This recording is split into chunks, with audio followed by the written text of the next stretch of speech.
Ladies and gentlemen, welcome back to Ball Draw. It is time for us to give you a lowdown on England's first group game against Serbia. This is the quintessential, the definitive preview.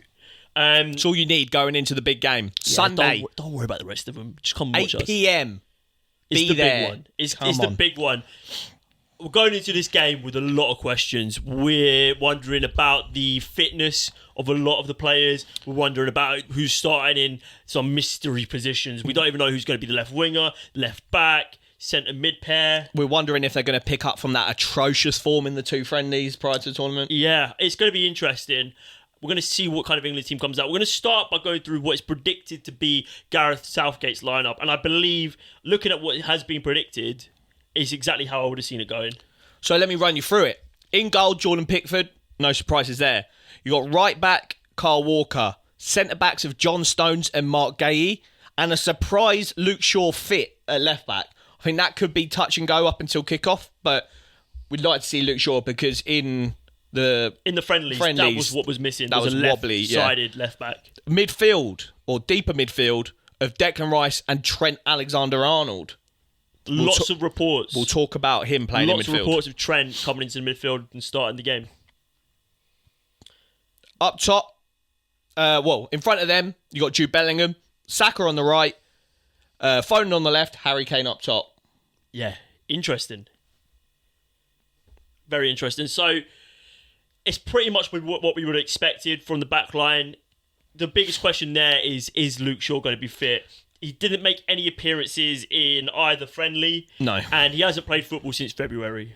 I think it could be touchy. To start him in the first game of the Euros, where you just need a result. And you're playing against two big hitter strikers in Mitrovic and Vlahovic. And they've got Luka Jovic on the bench as well. It's scary hours to have a geezer that's made of prawn crackers. Yeah, genuinely. And I think that is going to be the first question.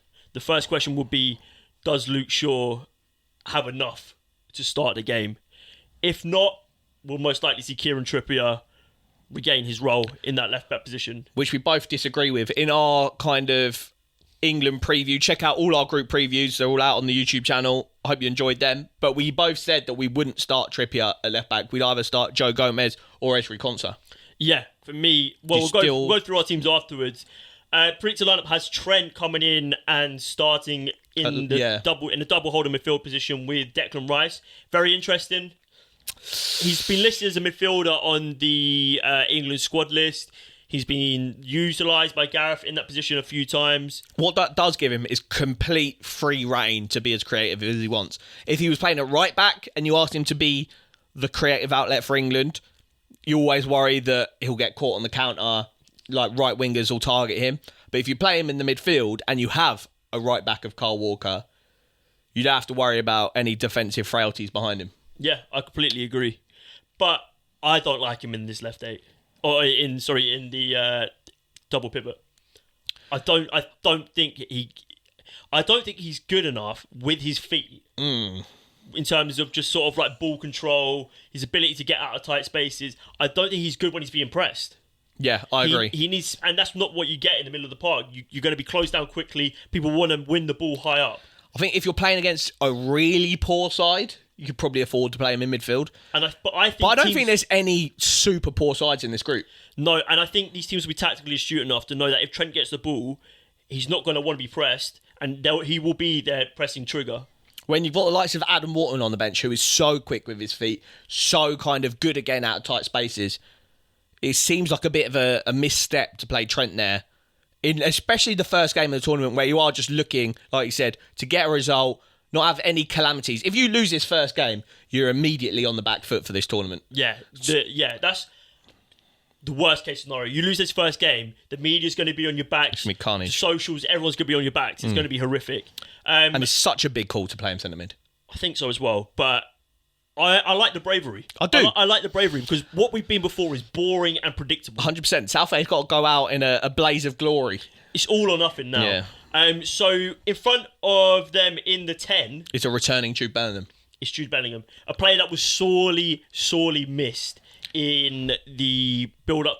100%. And check out our creator preview where everybody reacts or gives us their predictions for the tournament. We had a lot of people saying Jude Bellingham is the guy that's going to get player of the tournament.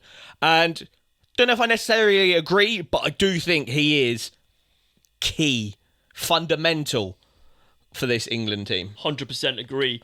Out wide on the right, we've got predicted starting Bukayo Saka, who is almost not quite as bad as Luke Shaw, but he's a little bit touch and go. We're still unsure where he is at with his fitness.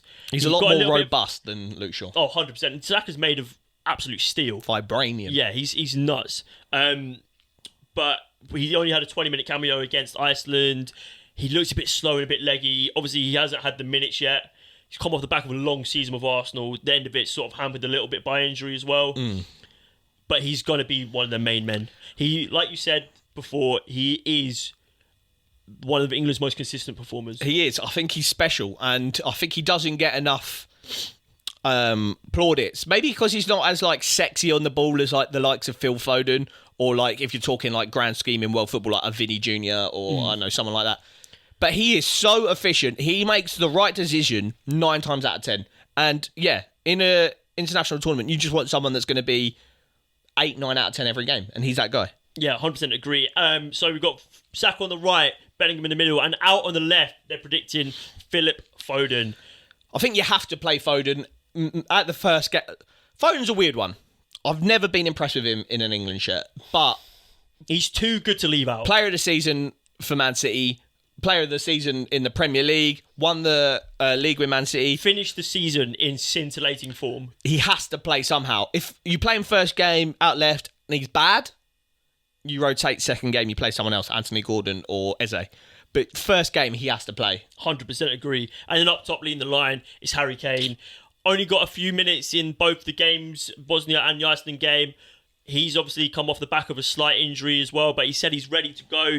And if he can continue his goal-scoring form that he had at Bayern Munich into this Euros, then he's going to be a real asset to us. We know exactly what he can do. However, the main issue for me in with Harry Kane and Phil Foden, if Foden is in the 10, they both like to do the same thing. They both want to come deep, and they both want to get the ball so that they can play forward. Yeah, they don't work together very well. And then immediately that happens, you've got no one leading the line. No one pushing that line. No one breaking the line. Which is so good. No one to build off of. When Bellingham plays there, because he'll just do the opposite to what Harry Kane does. If Harry Kane's coming deep, Bellingham will go up. If Harry Kane's up, Bellingham will come deep. So, a few main issues for me, yeah? Hit me. Kyle Walker, right back. I think he's in stinky form. Stinky form, and yeah, I don't like the guy. Stinky form. He's obviously a world-class right back, but against Iceland, I thought he was horrific. I thought he was terrible. He doesn't really offer you anything going forward, and what Bukayo Saka will want to do is cut inside. So you need to create width on the pitch, to stretch it out, to break apart those narrow defences, those narrow blocks. You need someone who's going to overlap on the right side. Kyle Walker's not that guy. He's not good enough for getting up there and putting crosses in. Hey, pal, you're not that guy. Kieran Trippier's better at it. Yeah. Trent Alexander-Arnold's better at it. For me, I'm starting Trent at right back. Totally agree. I like the centre-back pairing, though. John Stones, Mark Gay. Obviously, that's my starting pairing, yeah. Gay, obviously, having a few injury troubles at the end of the season, but he looked fine to me in the 2 friendlies. And what I like about Gay, he's very cool and calm. I think he and Gareth Southgate kind of see each other quite well. They kind of... When I hear them talk to each other, I've watched a lot of like England behind the scenes. They look like they've got a good rapport, and I think Gareth Southgate's kind of can trust him to kind of follow the tactical plan. He's not any person who wants to make it about himself. Exactly. He's so good. He is such a good component as part of a team. Yeah. So that back line is fine with me. Left back. What a mess. If you want Trent out on the right and you want to facilitate him, give him the best opportunity to do what he does best, you play Joe Gomez left back. Get another centre back in, yeah. Get Joe Gomez, get Ezri Konsa. He can play as left back. He's played it for Liverpool before. Yeah. I think he's better going forward than Kieran Trippier. He bombards forward. And if Trent's got the ball, we can tuck that into a back 3. Trent can tuck into the midfield, and you're sorted. It's nice, easy, it's transitional, and it will dominate teams. Totally agree. I think, like you said, you're going with Joe Gomez, I'm going with Ezri Konsa there. I think both of them are so solid defensively, and going forward, they both offer a decent amount. And yeah, I think I've just been so impressed with Erik Ten Hag every time I watch him for England. Especially against a team with big players like Serbia, who are going to be physical. Yeah. The more centre-backs you can pack into that team, the better for you. So true, yeah, that's actually a great point, because, yeah, I think our team could get bullied. That's a worry. If we play Trent and Trippier... That's two small units. Could get bullied a little bit, but if you get Trent, like you said, a bit further forward... and you get a big boy in like Joe Gomez or Erik Ten Hag, we're a bit more sturdy. 100% agree. So our back lines, Pickford in goal, Trent right back, Stones, Gay, and then Gomez for me and Konsa for you. Yeah. Midfield, I've got Declan Rice as that holding six. He's the guy, no? On his own. On his own. Blood clot. We need to dominate teams. We need to be the aggressors. We can't sit back and expect teams to come and attack us, because they true. won't. Teams will be happy in our group with getting a point against us. If they get a point against us, they'll be looking at the other team thinking, if we can nab a win against you or you, then we're through. 4 points, we'll see you get through in this group. 100%. I totally respect that. I respect your brazenness, but I'm not doing that. I'm going Declan Rice and Adam Wharton. I think, like I mentioned in our England preview, what I want Trent to do is kind of pretend he's playing in midfield, get up the pitch. If Saka holds the width, Trent can come in. If Saka comes in, Trent go wide. But what that does is that leaves a gap behind when he does push forward. Adam Wharton, get him in there. He will cover that space like nobody's business. And I think that gives Declan the kind of permission to go forward when he wants to, because Adam Wharton, one of the best ball regainers in the Premier League. And it's also a nice balance there, because you've got a right-footed and a left-footed. 100%. And opens up Adam Wharton, line-breaking passes on the regular, which is something we miss when he's not playing. His vertical passing straight up the pitch is ridiculous. Yeah, something that Declan Rice probably lacks a little bit. Adam Wharton makes up for that, and he can fizz balls into Jude, fizz balls into Harry Kane. And yeah, I think he has to play. Yeah, I really like that. Especially if Trent is right For back. me, I don't think Gareth will do it, so I'm not even considering the idea. So with my back line, obviously you're going to have Gomez, Gay and Stones tucking to make that three. Trent will sort of push into that midfield. You'll have a double pivot of Trent and Rice eventually when you're in possession. And then in front of them, in sort of that box-to-box role, I've got Jude Bellingham. Agreed. Out of possession, when we revert to a 4, I think him in the middle there is vital. He's physical. He's good at winning the ball back. And I think he's best when he can charge through the pitch. Yeah, like when getting he the ball up arrives the pitch, late, yeah. I think it's great. When he's playing with his back to goal, I don't think he's as good. And when you're playing in the 10, that's what you're going to be doing more often. Let him play forward and let him be in the mix. I like that. Because his intensity in there is going to be vital to us. Because when we're feeling a little bit lackluster and slow, he's the spark that is going to start us going forward. So I've got Rice in a single 6. In possession, Trent pushes up to be alongside him. Bellingham in that free roaming role, sort of left 8, box to box. And in front, in that sort of more progressive 10 spot, Felipe Foden. I like it. His best position... And I said it's brazen from you, but I do like it. His best position. And I did say a minute ago that where he doesn't work alongside Harry Kane doing that. You are contradicting yourself. I think with Bellingham doing those breaking runs and the ability of having Trent to sort of switch the play, Yeah. I think it will work. I think England will find themselves on a much higher footing anyway. I think England will find themselves further up the pitch than normal just because of our ability to control the ball and the threat of the switch. What I'm going to say to you is, are we secure enough defensively with that formation? 100%. 100%. So, right wing, we both got Saka. Yes. What a guy. No discussion needed. Up top, Harry Kane, obviously. Up top, Harry Kane, obviously.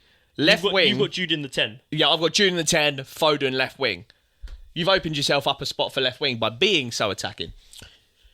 The romantic in me wants to go with Eberechi Eze. And I love the boy to bits. However, I struggle to look past Cole Palmer. You're getting all the big dons in. And hear me out here, yeah? At left wing, haven't seen a lot of that.